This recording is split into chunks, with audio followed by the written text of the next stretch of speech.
இது நிச்சயமா நாம எதிர்பார்த்த ரிசல்ட் இல்லை. இதுக்கு அவர் காரணம் இவர் காரணம்னு யாரும் யார் மேலேயும் பழி போடாதீங்க. தலைவரா இந்த தோல்விக்கு நானே பொறுப்பேற்றுக்கிறேன். வெற்றி கிடைக்கும் போது எனக்குத்தான் அந்த கிரெடிட் வந்து சேருது. அப்போ தோல்வி அடையும் போதும் அந்த பழியை நான் தான் ஏற்றுக்கணும்.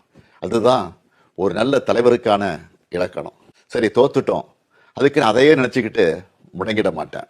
உடனே அப்டேட் ஆகி மீண்டு வருவேன். நம்ம எல்லாருமே அப்படி தான் வரணும். அதுக்கு உங்களோட ஆலோசனைகள், பரிந்துரைகள், ஐடியாக்கள் எனக்கு வேணும் இல்லைங்க. அதுக்காகத்தான் இந்த உடன்பிறப்பின் குரல் வெப்சைட். இதில் உங்கள் கருத்துக்களை பதிவிடுறது ரொம்ப சிம்பிள்.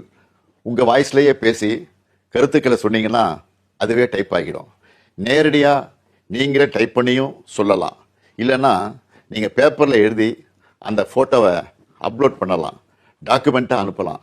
உங்கள் கருத்துக்கள் எனக்கு வந்து சேர்ந்துடும்.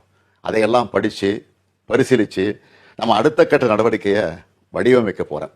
நம்மளோட அணுகுமுறை, சிந்தனை, செயல்பாடு எல்லாத்தையும் மாற்றி ஆகணும். காலத்துக்கு ஏற்ற மாதிரி எவால்வ் ஆகித்தான் ஆகணும். உங்கள் கருத்துக்களின் அடிப்படையில் டிஎம்கே 2.0 வரும்.